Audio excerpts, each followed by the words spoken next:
जल प्रकृति को इस संसार की सबसे अनूठी देन है। वो महासागर में भी मिलता है और मीठे तालाब में भी।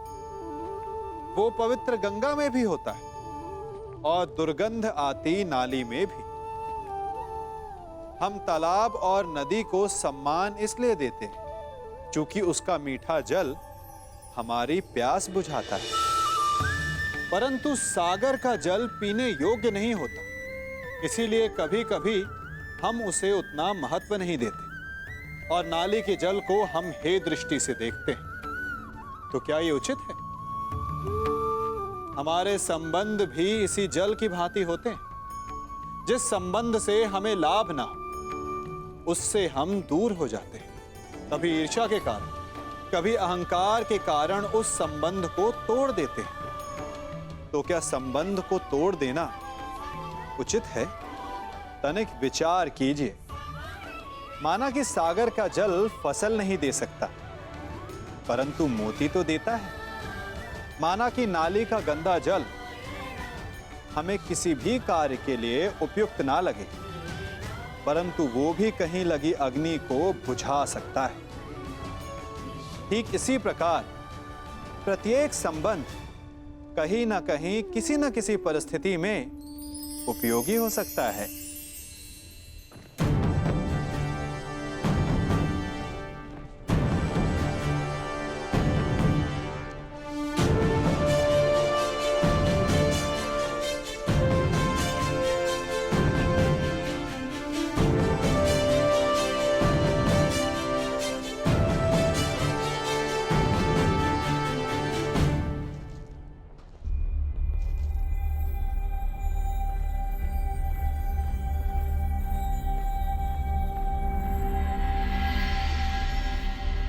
पिताश्री,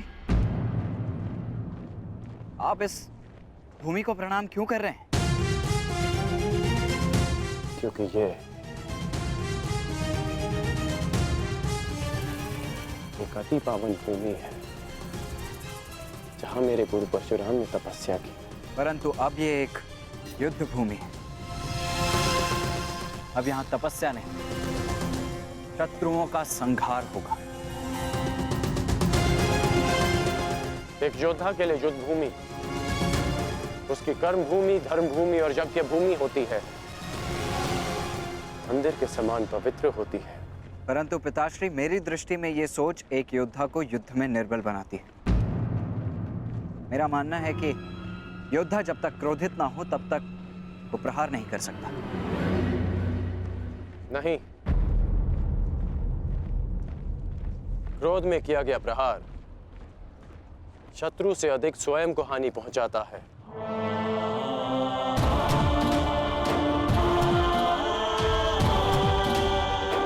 परंतु ये तुम्हारा नहीं, तुम्हारी आयु का दोष है। जब मैं भी तुम्हारी आयु का था तो ऐसा ही सोचता था। मेरे भीतर भी यही आक्रोश, यही क्रोध था। परंतु मेरे गुरु परशुराम ने मुझे सिखाया है कि कैसे अपने क्रोध को अपना शस्त्र बना, अपनी दुर्बलता नहीं, कि कैसे शांत मन से उस क्रोध को प्रहार में परिवर्तित करना चाहिए। पुत्र, जब भी शत्रु सामने हो तो दृष्टि में अवश्य क्रोध रखो, परंतु मन शांत रहना चाहिए। परंतु पिताश्री, आज जो मैंने देखा वो तो कुछ और ही था। जब आप पांडवों के समक्ष थे, आपके दृष्टि में क्रोध नहीं था। कोई योद्धा कैसे अपने शत्रुओं को कोमल भाव से देख सकता है?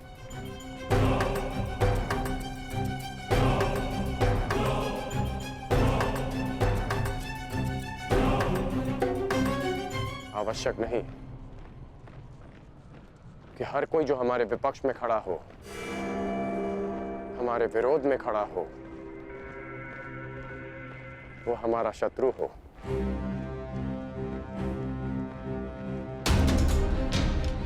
शत्रु हमारे भीतर होता है, जो बीते कर्मों का फल बनकर हमें सर्प की भांति डसता है। इसमें कोई संदेह नहीं कि भीम सबसे बली है, प्रबल योद्धा है, परंतु यह भी निश्चित है कि कुमार धृष्टद्युम्न रणनीति में सबसे कुशल और प्रहार में सबसे गतिमान है। परंतु एक सेना के 2 सेनापति कैसे हो सकते हैं धर्मराज? अब आप ही बताइए कि किसे सेनापति चुना जाए।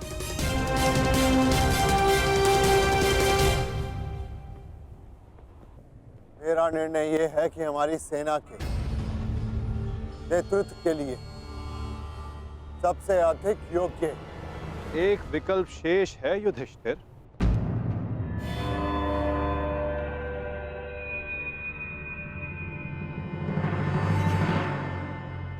कौन वासुदेव?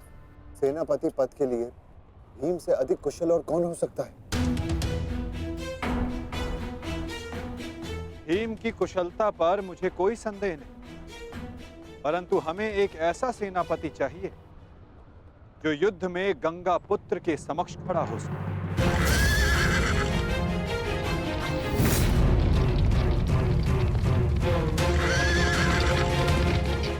वो जिनके कारण युद्ध में विजय हमारी हो, और वो केवल एक ही जो कौरवों के सेनापति गंगापुत्र भीष्म का सामना कर सकती है।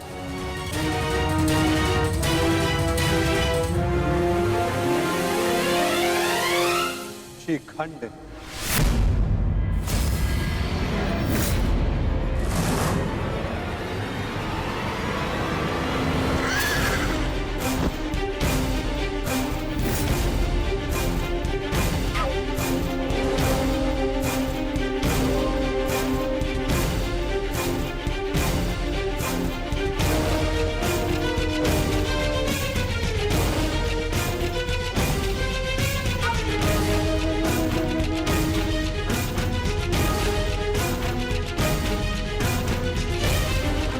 प्रणिपात,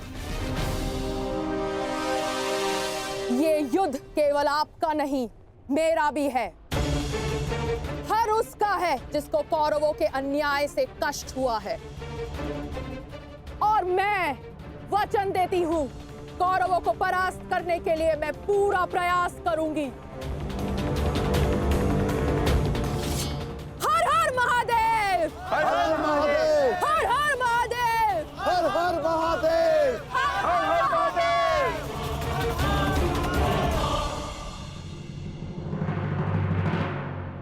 एक समस्या अब भी सामने है वासुदेव।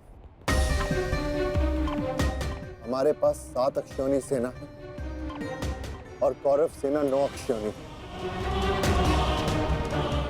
हमें कोई ना कोई समाधान अवश्य निकालना होगा वासुदेव। उन पांडवों के पास 7 अश्विनी सेना है और हमारे पास 9।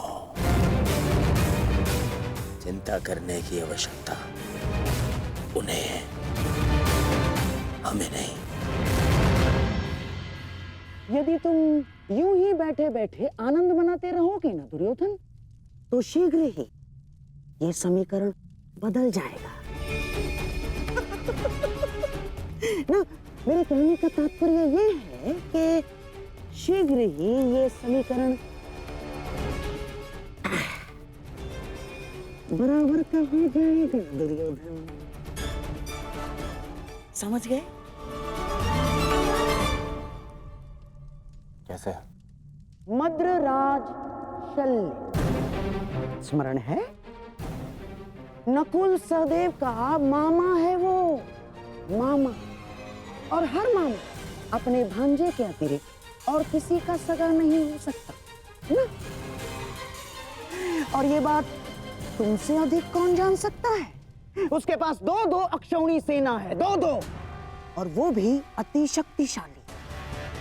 वो यदि पांडवों के पक्ष में चला गया ना, तो पांडवों की शक्ति हमसे अधिक हो जाएगी निश्चित। और हाँ, कलिंग का स्वयंवर तो स्मरण है ना तुम्हें दुर्योधन? शल्य को शत्रु का क्रोध अधिक शक्तिशाली बना देता है। देखा है तुमने? देखा है ना? और हाँ, मैंने तो ये भी सुना है कि शल्य सेना का हर एक सैनिक शल्य की इस विद्या में थोड़ा कम, थोड़ा अधिक कुशल है। ये तो चिंता का विषय है मामाश्री। नहीं होना चाहिए। शैल्य को अपने पक्ष में कैसे किया जाए? है, मेरे पास एक योजना है दुर्योधन। मद्रराज शल्य अपने वचन का पक्का है, परंतु चरित्र का थोड़ा सा कच्चा। ये स्वभाव से थोड़े रसिक भी हैं। तुम समझ रहे हो ना मैं क्या कह रहा हूँ? रसिक हैं थोड़े से। चल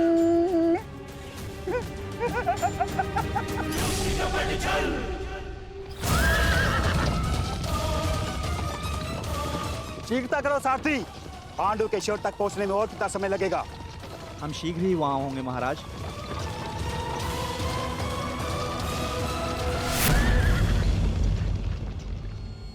रथ क्यों रोका? मार्ग में कोई है महाराज? किसका साहस जो मद्रराज का मार्ग रोक सके? मद्रराज की कोई सूचना अनुजो? अब तक मामाश्री का कोई समाचार नहीं आया है। समझ में नहीं आता किस कारणवश उन्हें इतना विलंब हो रहा है। प्रतीक्षा केवल दुर्बल करते हैं नकुल,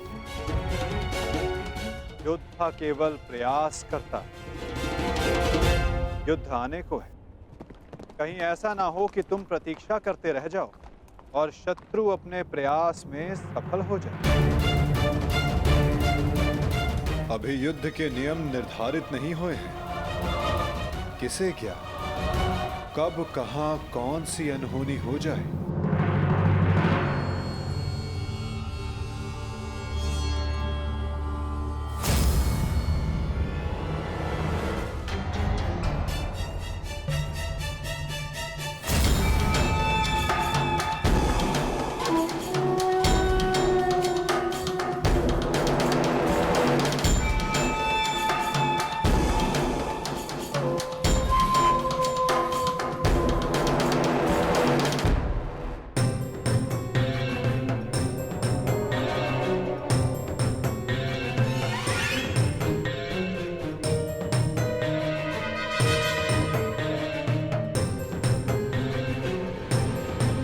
प्रणिपात्र मद्रराज। कौन है आप? आपकी सेविकाएं। आपकी यात्रा बहुत लंबी है, आपकी सेवा के लिए आए हैं, आपको आपके गंतव्य स्थान तक पहुंचाने। किसने आपको भेजा है? वासुदेव। वासुदेव? वासुदेव को हमारा धन्यवाद कीजिएगा, परंतु मुझे आज विलंब हो रहा है। प्रणाम। मद्रराज, क्या आप हम दोनों को दंडवीर बनाना चाहते हैं?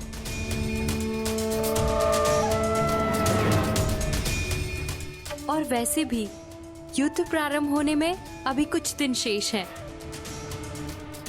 मद्रराज, कहीं आप ये तो नहीं मानते कि हम इतने सुंदर नहीं हैं कि आप हमें आपकी सेवा का अवसर प्रदान कर सके? मद्रराज, युद्ध में जाने से पहले आपकी थकान का शांत होना बहुत आवश्यक है। तो क्या आप हमें ये अवसर प्रदान नहीं करेंगे?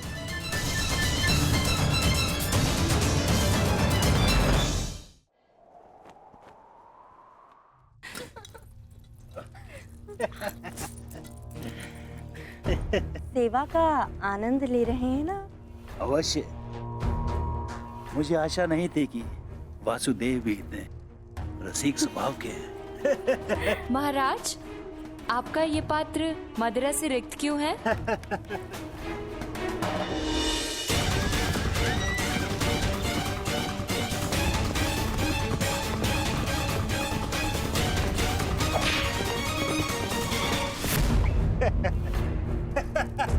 महाराज, हमसे क्या भूल हुई?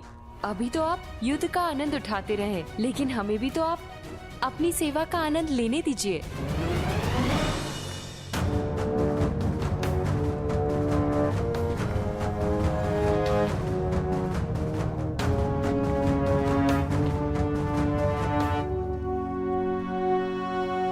प्रणिपात, मद्रराज,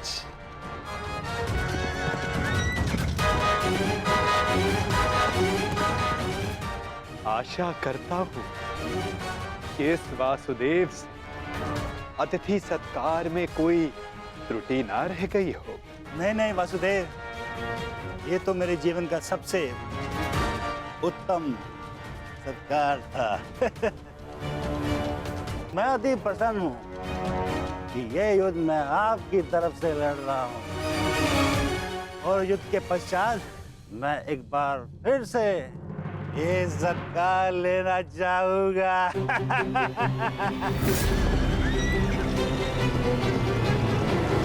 अवश्य, ऐसा सत्कार मैं आपका एक बार क्या कई बार करवाऊंगा, परंतु मैं आपसे आश्वासन नहीं मांग रहा हूं। मैं आपसे वचन चाहता हूं कि इस युद्ध में आप पूर्ण बल से और पूर्ण मनोयोग से हमारी सहायता करेंगे। करेंगे ना आप मद्रराज? आपको मेरे आश्वासन पे संदेह है? तो ठीक है, मैं आपको वचन देता हूँ कि जिसने मेरा ऐसा उत्तम सत्कार किया है, मैं युद्ध के अंत तक उसके पक्ष से लड़ूंगा। मैं आपको वचन देता हूँ कि प्राण जाने तक मैं शल्य अपने अतिथि की ओर से अपने शत्रुओं का नाश करूंगा।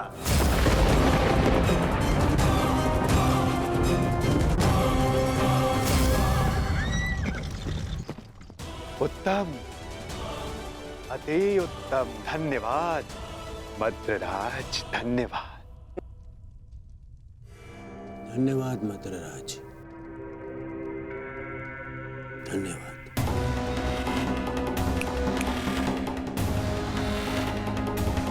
मैं दुर्योधन कौरवों की सेना में आपका स्वागत करता हूँ। तुमने सत्कार किया था मेरा, मुझे भ्रम में रख के मुझसे वचन लिया। छल किया है तुमने मेरे साथ, छल किया है वासुदेव ने पांडवों के साथ, छल। ये वो छलिया वासुदेव नहीं, ये है मेरा मित्र पौंड्रिक वासुदेव।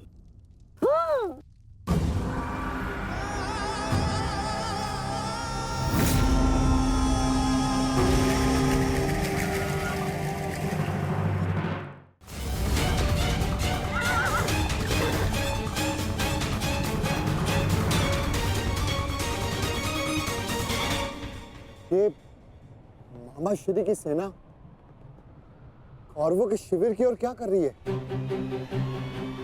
ज्येष्ठ, ये सोचने का नहीं, बढ़ने का समय है। तुम सबको महाराज शल्य, शांत हो जाइए, शांत।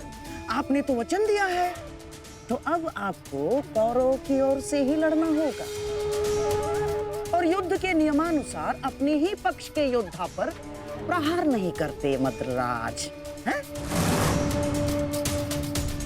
तो आइए, कौरव दल में आपका मैं शकुनी महारथी शल्य का स्वागत करता हूं। तुम सब ने छल किया है, छल। देख लूंगा तुम्हें सबको। मामा श्री, ये सब क्या हुआ?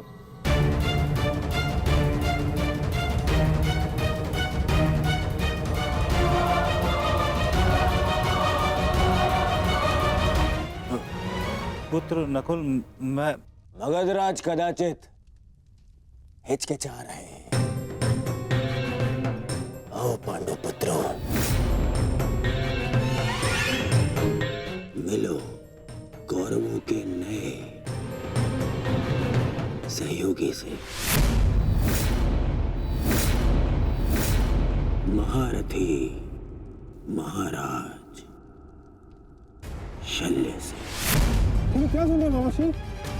मुझे क्षमा करें, तुम्हारे मामा श्री के साथ बहुत बड़ा छल हुआ है।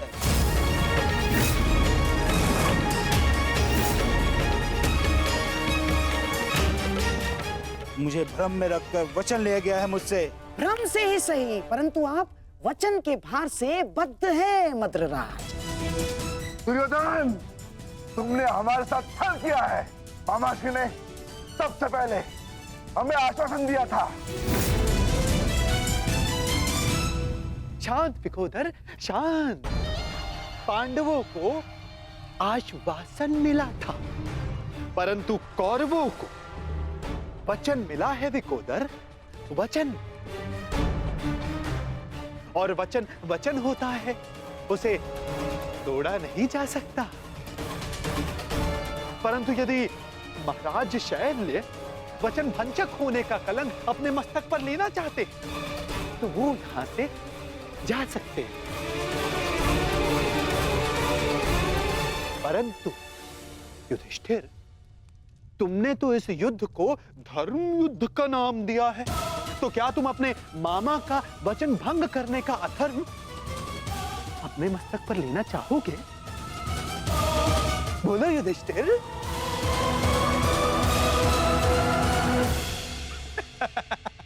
ये सब तुमने किया है पाखंडी। सावधान,